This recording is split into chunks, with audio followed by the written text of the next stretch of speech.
जरा सोचिए, आज एक नया मुल्क दुनिया के नक्शे पर आया है। ये रहा वो मुल्क, पाकिस्तान, 1947। अब बताइए, एक नए मुल्क को पहले ही दिन क्या क्या चाहिए? कारखाने जिनमें कपड़ा बने, फौज और उसका सामान, और नहरों में बहता हुआ पानी। सवाल ये है कि 1947 में पाकिस्तान को इनमें से कितना मिला? आइए एक एक करके देखते हैं। पहले पूरी तस्वीर।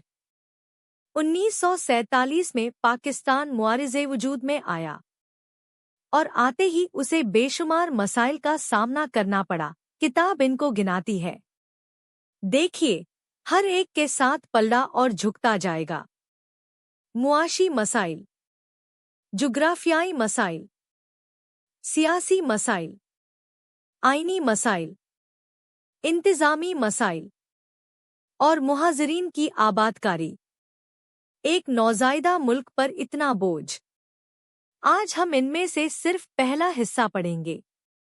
मुआशी मसाइल यानी इकोनॉमिक प्रॉब्लम्स। पहला उन्वान, कारखानों और बैंक्स की तकसीम। क्या में पाकिस्तान के वक्त पाकिस्तान को कई मुआशी मसाइल का सामना करना पड़ा। आज़ादी के वक्त पाकिस्तान के ज़्यादातर इलाके पसमानदा थे। अंग्रेज़ों और हिंदुओं ने जानबूझकर मुसलमान आबादी वाले इलाकों को पसमानदा रखा। वजह ये थी कि वो यहाँ से अपनी फौज के लिए भर्ती कर सकें।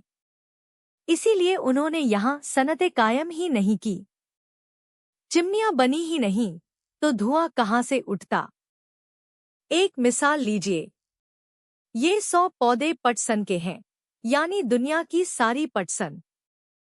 इनमें से 75% मशरिकी बंगाल में पैदा होती थी।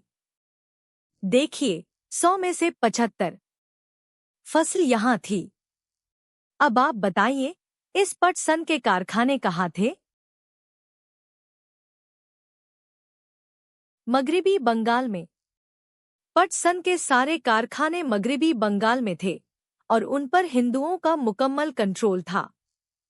फसल इधर उगती थी और मुनाफा उधर जाता था। अब गिनती। तकसीम हिंद के वक्त पाकिस्तान के हिस्से में कपड़े के सिर्फ 14 कारखाने आए और बैंक्स की सिर्फ 69 शाखें। इतने बड़े मुल्क के लिए सिर्फ इतना। कांग्रेस की साजिश ये थी कि पाकिस्तान इक्तिसादी तौर पर तबाह हो जाए और तरक्की न कर सके। भारतीय हुक्मरानों ने असासों की मुनासिब तकसीम में भी नाइंसाफी से काम लिया। उन्होंने पाकिस्तान की मईशत को तबाह करने के लिए पाकिस्तान के हिस्से के असासे रोक लिए। देखिए, असासे चले तो मगर सरहद पर आकर रुक गए। दूसरा उन्वान, फौजी असासों की तकसीम यानी डिस्ट्रीब्यूशन ऑफ मिलिट्री एसेट्स। बरसगीर की तकसीम के बाद इसमें भी इंसाफ से काम न लिया गया। ये मुत्तहिदा हिंदुस्तान के तमाम फौजी असासे हैं। हुकूमत बरतानिया ने तय किया कि इनमें से पाकिस्तान को 36% हिस्सा दिया जाए। 100 में से 36 कागज पर यह तय हो गया। मगर आम फौजी असासों की तकसीम का जो फॉर्मूला बनाया गया, हुकूमत हिंद ने उसे मुस्तरद कर दिया। देखिए, जो 36% तय हुआ था वो भी हाथ से निकल गया। यूं पाकिस्तान को अपने जायज हिस्से से महरूम कर दिया गया। असलहे का हाल ये इससे भी सख्त था। भारत में 16 असलहा बनाने वाली फैक्ट्रीज काम कर रही थी। गिनिए, 16। मगर उनमें से एक भी ऐसी नहीं थी जो पाकिस्तान को मिलने वाले इलाकों में मौजूद हो और भारतीय हुकूमत एक भी असलहा साज फैक्ट्री पाकिस्तान मुंतकिल करने पर आमादा नहीं थी। काफी बहस के बाद ये तय पाया कि पाकिस्तान को 60 मिलियन रुपए दिए जाएंगे ताकि वो अपनी असलहा साज फैक्ट्री खुद कायम कर सके।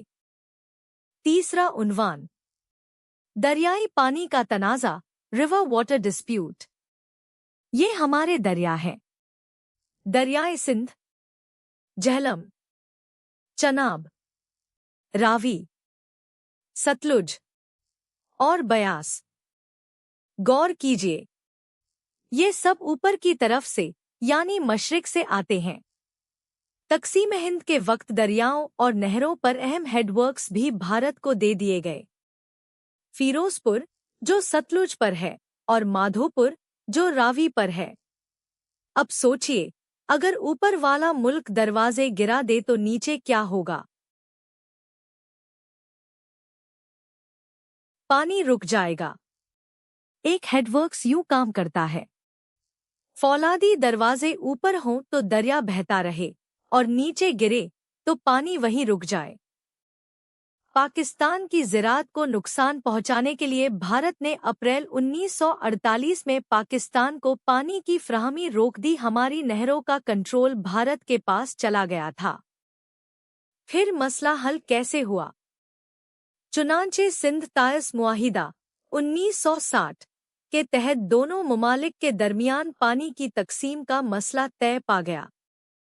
3 दरिया रावी, सतलुज और बयास भारत को मिले, और दूसरे 3 दरिया सिंध, झेलम और चनाब पाकिस्तान को मिल गए।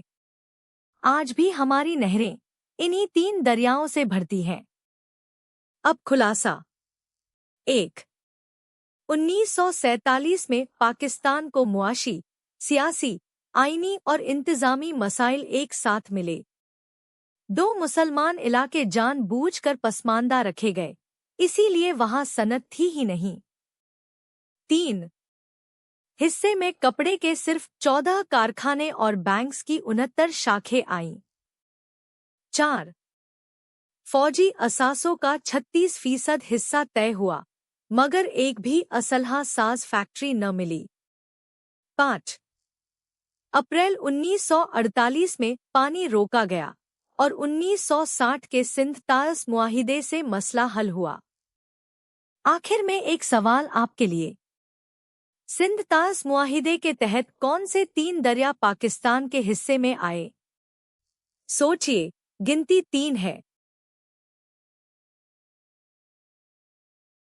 जवाब: दरियाए सिंध, झेलम और चनाब।